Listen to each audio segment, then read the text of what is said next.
Alright, so I tried this before, but with a nice condenser microphone, but that didn't work out so well because I am trying to record this on a Dell Latitude D420, which if you don't know is a computer from like 2008. You know, so your public school probably had it on the laptop cart, so you remember that at all. But I fished this out from a warehouse at work because they were going to chuck it. But you know, she's rocking a Core 2 Duo processor, got almost a full gigabyte of RAM. It's pretty impressive. And that's not why you clicked on the video. Today we're going to be talking about how to use Grap. And Grap is a neat little preprocessor for Groff, which allows you to make nice little charts and scatter plots, histograms, all sorts of fun stuff in Groff. So if you're a user of Groff to make PDF documents, having Grap is a great tool to have in your toolbox. So what I have up here, I have a simple document you can see using the MS macros. So I just have a simple title, author, paragraph, and the question is, okay, what if I want to add a simple scatter plot? What if I want to add a graph in here and make my paper look extra professional? So every single Grap document starts with the G1 tag and is closed off with the G2 tag. So everything in between here is going to be interpreted as information for my graph. So let's say I just want to make a simple scatter plot of the identity function, just x equals y, very simple. So you'll start out by just putting in some simple data points. So let's say we want 1, 1, 2, 2, 3, 3, and 4, 4. So again, in this first column right here, all these values, these are going to be on your x inputs. And over here are going to be your y inputs. And notice that I've put a space in between all of these points, and that's necessary.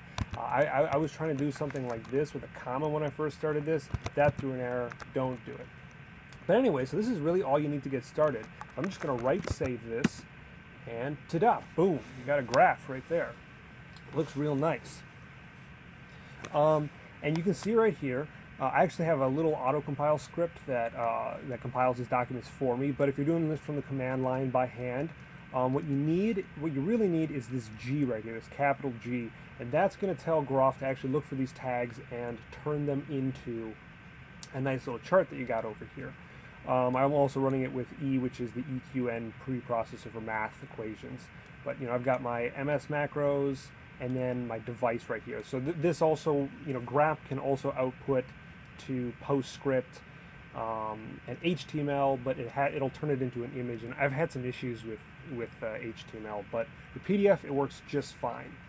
All right, so obviously this is a nice looking graph, but we could really spice it up. So the question is, okay, how do we add labels? Because you want to add a title to your graph, or you want to add some labels from the axes. Well, it's quite simple. You just do a label, and then where you want the label, I want it at the top, and then what I want in my label. So I want it to be a graph, because it is a graph.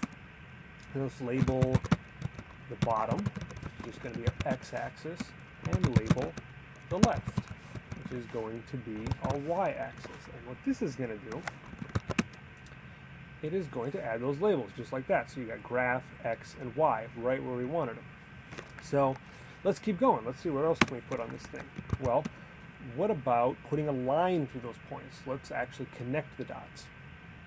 Let's see. So the command for that is also very straightforward. You just do line solid, because I want a solid line. And then we just say I want it from 1, comma 1. Notice that my starting point in here is actually going to use a comma, and then 2, 4, comma 4. And let's just add some color to it, because we can also do that. So color is red. Notice I have the red in quotation marks. I think you need to put quotation marks around your colors. But anyways, now that we got that, let's write that. And ta-da! Oh, look at that. You got a nice looking line over here. So we zoom in, it looks pretty nice. And you know, that's really all there is to it when it comes to making these simple scatter plots. In fact, let's have a look. What if we put our line up here? Notice that it actually drew it over the dots. So it's pretty, you have to be pretty eagle-eyed, but let's zoom in and let's try that again. So what Grap is doing is it's actually executing these instructions in order.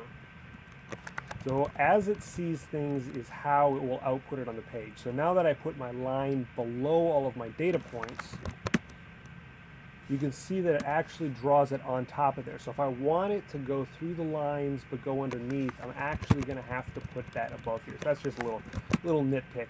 Might not bother you, but bothers me. So there you go. So it's pretty nice. And that's how you do a little scatter plot in Grap. And there's so much more you can do. You can do histograms. You can do box and whisker plots. You can even do, you know, advanced functions like sine waves and things like that. Those are a little bit more complicated. I might go over that in